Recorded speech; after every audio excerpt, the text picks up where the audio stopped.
दोस्तों, प्राचीन भारत का इतिहास का ये 50 क्वेश्चंस रिसेंटली एसएससी के एग्जाम में आ चुका है। ये क्वेश्चंस इतना इंपॉर्टेंट है कि आने वाले एग्जाम में ये सब क्वेश्चंस आपको दोबारा से दिखने को मिल सकता है। मान लीजिए कि कोई क्वेश्चन इस साल आपको सीजीएल में दिखने को मिले, हो सकता है कि वो सेम क्वेश्चन आपको अगले साल सीएचएसएल, एमटीएस या जीडी के एग्जाम में दिखने को मिल जाए। तो चलो, ये सेशन हम लोग शुरू करते हैं। पहला सवाल, सिंधु घाटी सभ्यता मुख्य रूप से कैसी थी? ये सभ्यता शहरी सभ्यता हुआ करता था। ऑप्शन नंबर डी इसका सही जवाब हो जाएगा। अब दूसरा सवाल, वैदिक लोगों ने सबसे पहले किस धातु का इस्तेमाल किया था? तो देखो, यहां वैदिक अगर बोलेगा तो आपको मान लेना है कि लोगों को लोहे के बारे में पता नहीं था, क्योंकि लेटर वैदिक एज में लोहा आया था, इसीलिए तांबा राइट आंसर हो जाएगा, ऑप्शन नंबर सी। तीसरा क्वेश्चन, सिंधु घाटी सभ्यता का महान स्नानागार ग्रेट बर्थ कहां पाया गया था? अगर ग्रेट से जुड़ा हुआ कुछ भी होगा तो वो मोहनजोदारो में ही मिला था। ऑप्शन नंबर ए इस प्रश्न का सही जवाब हो जाएगा। क्वेश्चन 4, मौर्य साम्राज्य का संस्थापक कौन था? फाउंडर कौन था? अगर डी की हो चंद्रगुप्त मौर्य तो बिल्कुल सही जवाब है, option number D. 5, Gautam Buddha का ज्ञान कहां मिला था? एनलाइटमेंट कहां पर प्राप्त हुआ था?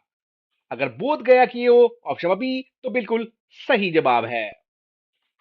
6, कलिंग युद्ध के बाद किस मौर्य शासक ने बौद्ध धर्म अपनाया था? अगर डी की हो अशोक तो आपका उत्तर बिल्कुल सही है। कब लड़ा गया था यह कलिंग युद्ध? 261 बीसीई में। क्वेश्चन नंबर 7, मगध साम्राज्य की राजधानी कैपिटल कौन सी थी? तो देखो, पहले ये कहां पर हुआ करता था? पहले राजगृह में हुआ करता था, बाद में वैशाली और फाइनली पाटलिपुत्र। तो यहां पर पाटलिपुत्र देखने को मिल रहा है, तो हम लोग इसी को सही मानेंगे, ऑप्शन नंबर सी। 8, वेद कितने हैं? How many Veda are there? तो ऑफ कोर्स इट इज चार। चार वेदा है, option number A Rigveda, Samaveda, Yajurveda and Atharvaveda, है ना। अब क्वेश्चन नंबर 9, अर्थशास्त्र किसने लिखा था? अगर चाणक्य ये कौटिल्य की हो तो बिल्कुल सही जवाब है, option number D. Question number 10, Indica किसके द्वारा लिखी गई थी? Option number B Megasthenes. Megasthenes कौन था? वो एक ग्रीक यात्री थे जो भारत में आया था। किसने भेजा था? सेल्यूकस निकेटर ने भेजा था, और ये चंद्रगुप्त मौर्य के कोर्ट में आया था, इनके द्वारा ही इंडिका किताब लिखा गया था, ठीक है। अब 11 नंबर सवाल, गुप्त काल को किस नाम से जाना जाता है? तो देखो, गुप्त काल को भारत का प्राचीन भारत का स्वर्ण युग माना जाता है, ऑप्शन नंबर डी इसका सही जवाब हो जाएगा। अब 12 नंबर क्वेश्चन, हरिसेन किसके दरबारी कवि थे? अगर समुद्रगुप्त की हो तो बिल्कुल सही जवाब है, ऑप्शन नंबर सी। और इन्होंने इलाहाबाद पिलर इंस्क्रिप्शन जो है वो लिखे भी थे। अब 13 नंबर सवाल, कलिंग युद्ध किस साल लड़ा गया था? हम लोग थोड़ा देर पहले इसको डिस्कस किए थे, ऑप्शन नंबर ए हो जाएगा सही जवाब, 261 ईसा पूर्व। अब 14 नंबर क्वेश्चन, हर्षचरित किसके द्वारा लिखा गया था? हर्षचरित, तो ये हर्षवर्धन का बायोग्राफी है जो बाणभट्ट ने लिखा था, ऑप्शन नंबर डी इसका सही जवाब हो जाएगा। डोंट गेट कंफ्यूज, ये हर्षवर्धन ने नहीं लिखा था, इसका हर्षवर्धन का ये बायोग्राफी है, ठीक है। अब 15 नंबर क्वेश्चन, भारत का नेपोलियन किसे कहा जाता था? बेहद इंपॉर्टेंट क्वेश्चन। ये क्वेश्चन लगभग हर साल कोई ना कोई एग्जाम में आता रहता है। अगर बी की हो समुद्रगुप्त तो बिल्कुल सही जवाब है। अब 16 नंबर क्वेश्चन, अजंता की गुफाएं किसके लिए प्रसिद्ध है? अजंता का केव्स, तो ये हो जाएगा बौद्ध कला के लिए, ऑप्शन नंबर डी इस प्रश्न का सही जवाब हो जाएगा। अब 17 नंबर क्वेश्चन, ऋग्वेद में किस नदी का जिक्र सबसे ज्यादा बार हुआ है? अगर सिंधु की हो तो बिल्कुल सही जवाब है, सबसे ज्यादा बार सिंधु का जिक्र किया गया है, जबकि सबसे पायस सबसे महान नदी सरस्वती को माना गया है, ठीक है। 18 नंबर क्वेश्चन, चौथी बौद्ध परिषद किसके शासनकाल में हुई थी? Fourth Buddhist council. अगर कनिष्का की हो तो बिल्कुल सही जवाब, ऑप्शन नंबर ए इस प्रश्न का सही जवाब हो जाएगा। अब 19 नंबर क्वेश्चन, सांची स्तूप किसने बनवाया था? ऑप्शन नंबर डी सही जवाब हो जाएगा, अशोक ने बनवाया था सांची स्तूपा। अब 20 नंबर क्वेश्चन, मेगास्थनीज किसके शासनकाल में भारत आए थे? इस क्वेश्चन का भी हल हम लोग थोड़ा देर पहले इसको लेके भी डिस्कस कर रहे थे, है ना? चंद्रगुप्त मौर्य हो जाएगा इसका उत्तर option number B. 21 number question, Panchatantra किसने लिखा था? पंचतंत्र, अगर विष्णु शर्मा की हो तो बिल्कुल सही जवाब है ऑप्शन नंबर डी। अगला सवाल 22 नंबर क्वेश्चन, जैन धर्म की स्थापना किसने की थी? जैन धर्म, सही जवाब हो जाएगा ऋषभ देवा या ऋषभ नाथा। देखो ये पहले तीर्थंकर थे, इसीलिए अगर जैन धर्म का स्थापना का बोलेगा तो उसका उत्तर ऋषभ देव ही होगा, ठीक है, क्योंकि ये पहले तीर्थंकर थे। महावीर कितने थे? तो 24वें तीर्थंकर थे। और 23वां भी इंपॉर्टेंट है, पार्श्वनाथ थे, ठीक है, ऑप्शन बी में जो है पार्श्वनाथ, ठीक है। अब 23 नंबर क्वेश्चन, फाहियन किसके शासनकाल में भारत आए थे? फाहियन, ऑप्शन ए सही जवाब हो जाएगा चंद्रगुप्त द्वितीय, जिनको हम लोग विक्रमादित्य के नाम से भी जानते हैं। अब 24 नंबर क्वेश्चन, कोणार्क सूर्य मंदिर किसने बनवाया था? कोणार्क का सन टेम्पल, अगर डी की ओर नरसिम्हा देव प्रथम तो बिल्कुल सही जवाब है ऑप्शन नंबर डी इस प्रश्न का सही जवाब। 25 नंबर क्वेश्चन, नालंदा यूनिवर्सिटी की स्थापना किसने की थी? अगर बी की हो कुमार गुप्ता प्रथम तो बिल्कुल सही जवाब है option number B Kumar Gupta. 26 number question, Gupta वंश के संस्थापक कौन थे? ऑप्शन डी से जवाब हो जाएगा Shri Gupta, Maharaja Shri Gupta was the founder of the Gupta dynasty, okay. 27 number question, Kalidas किसके दरबारी कवि थे? ऑप्शन सी से जवाब हो जाएगा चंद्रगुप्ता द्वितीय, जिनको हम लोग विक्रमादित्य के नाम से भी जानते हैं।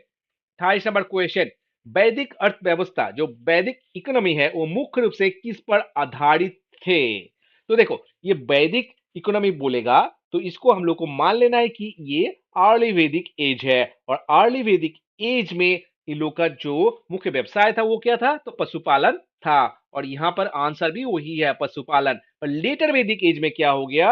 ये एग्रीकल्चर हो गया, ठीक है, एग्रेरियन इकोनॉमी में ये बदल गया, ये आपको ध्यान देना है, ठीक है। अब 29 नंबर क्वेश्चन, लोथल की सभ्यता का एक प्रमुख किस सभ्यता का एक प्रमुख बंदरगाह शहर था? तो देखो लोथल तो इंडस वैली सिविलाइजेशन सिंधु घाटी सभ्यता से जुड़ा हुआ शहर है, ऑप्शन नंबर डी इसका सही जवाब हो जाएगा सिंधु घाटी, ठीक है। और लोथल कहां पर है? मॉडर्न डे गुजरात में है। अब 30 नंबर क्वेश्चन, गीता किसका भाग है? गीता किसका भाग है? तो गीता महाभारत का भाग है, ऑप्शन बी इस प्रश्न का सही जवाब हो जाएगा। अब 31 नंबर क्वेश्चन, पुराणों की संख्या कितनी है? कितने नंबर ऑफ पुराण है हम लोग का? तो 18 नंबर पुराण है, ऑप्शन नंबर डी इसका सही उत्तर हो जाएगा। अब 32, महावीर जैन धर्म के कौन से तीर्थंकर थे? इस प्रश्न को भी हम लोग थोड़ा देर पहले डिस्कस कर रहे थे। 24 तीर्थंकर, ऑप्शन नंबर सी हो जाएगा सही जवाब। फर्स्ट वन कौन था? तो था ऋषभ देवा या ऋषभ नाथा। 23rd वन ये भी इंपॉर्टेंट है, उनका नाम क्या था? पार्श्वनाथ। अब 33, तक्षशिला किस युग में एक प्रसिद्ध विश्वविद्यालय था? तो था ऑप्शन नंबर ए सही जवाब हो जाएगा, प्राचीन भारत का एक प्रसिद्ध विश्वविद्यालय था ये तक्षशिला। अब 34, आर्य भारत कहां से आए थे? अगर डी की हो मध्य एशिया तो बिल्कुल सही जवाब है, सेंट्रल एशिया से ये आर्यंस आए थे। 35, अशोका किसके पुत्र थे? तो देखो चंद्रगुप्त मौर्य का पुत्र पुत्र कौन था? तो था बिंदुसार। बिंदुसार का पुत्र कौन था? तो था अशोका, ठीक है। तो ऑप्शन नंबर 20 का सही जवाब हो जाएगा, बिंदुसार का पुत्र था अशोका, ठीक है। अब 36, इलोड़ा की गुफा का निर्माण किसने किया था? इलोड़ा का जो गुफाएं था उसका निर्माण किसने करवाया था? अगर डी की ओर राष्ट्रकूट तो बिल्कुल सही जवाब है। अब 37, बिंबिसार किससे संबंधित है? बिंबिसार का संबंध किससे है? तो बिंबिसार का जो संबंध है वो हर्षंक वंश से है, ऑप्शन नंबर सी सही जवाब हो जाएगा, हर्षंक या हर्यंक डायनेस्टी राजवंश। 38, जैन धर्म के पहले तीर्थंकर कौन थे? इस ये क्वेश्चन पहले भी आ चुका है हम लोग के लिए, ऑप्शन नंबर ए सही जवाब हो जाएगा, ऋषभ देवा या ऋषभ नाथा, दोनों ही आपको ऑप्शन में दिखने को मिल सकता है। 39, सिकंदर ने भारत पर कब आक्रमण किया था? सिकंदर, ऑप्शन नंबर डी सही जवाब हो जाएगा 326 बीसीई ईसा पूर्व में, ठीक है। अब 40 नंबर क्वेश्चन, पाटलिपुत्र की स्थापना किसने की थी? तो देखो इंपॉर्टेंट क्वेश्चन है, अगर बी की उदयीन तो बिल्कुल सही जवाब है। उदयीन के शासनकाल में Pataliputra became the capital of the Magadhan empire, ठीक है। मगध का कैपिटल कौन सा बना? तो वो आपका पाटलिपुत्र बना था, जो प्रेजेंट क्या है, पटना है ना। अब क्वेश्चन 41, सिद्धार्थ किसके बचपन का नाम था? अगर गौतम बुद्ध की हो तो बिल्कुल सही जवाब है option number D, Gautam Buddha. 42, Kanishka किससे संबंधित है? तो ये कौन सा डायनेस्टी से बिलोंग करता है, ये यहां पर सिंपली पूछ लिया है। अगर कुषाण डायनेस्टी की हो तो बिल्कुल सही जवाब है ऑप्शन नंबर सी, कुषाण वंश से। 43, दिल्ली में लौह स्तंभ जो है वो किसने बनवाया था? तो बनाया था गुप्त जो रूलर था उनका नाम क्या था, विक्रमादित्य या चंद्रगुप्त टू, उन्होंने बनवाया था। ऑप्शन नंबर ए इसका सही जवाब हो जाएगा। अब 44, ह्यूमन किसके शासनकाल में भारत आए थे? अगर डी की हो हर्षवर्धन तो बिल्कुल सही जवाब है ऑप्शन नंबर डी। अगला सवाल 45, योग शास्त्र किसके द्वारा लिखा गया था? योग शास्त्र, अगर पतंजलि की हो तो बिल्कुल सही जवाब है ऑप्शन नंबर बी, पतंजलि। 46, वैदिक लोग किसका पूजा करते थे? अगर डी की हो तो बिल्कुल सही जवाब है, प्रकृति, प्रकृति नेचर का पूजन ये लोग करते थे। 47, संगम साहित्य जो है वो किससे संबंधित है? संगम जो लिटरेचर है वो किसके साथ संबंधित है? तो दक्षिण भारत के साथ संबंधित है, ऑप्शन नंबर सी सही जवाब हो जाएगा। 48, खारवेला किसका शासक था? किस साम्राज्य का शासक ये खारवेला था? तो इसका सही जवाब जो है वो ऑप्शन नंबर ई हो जाएगा, कलिंगा, कलिंगा का रूलर था ये खारवेला, ठीक है। 49, चरका कौन थे? अगर आप डी की हो चिकित्सक डॉक्टर तो आपका उत्तर बिल्कुल सही है। किसके कोर्ट में थे? तो कनिष्क के कोर्ट में थे ये। अब क्वेश्चन 50, सिंधु घाटी सभ्यता स्थल कालीबंगान कहां स्थित है? कालीबंगान कहां पर स्थित है?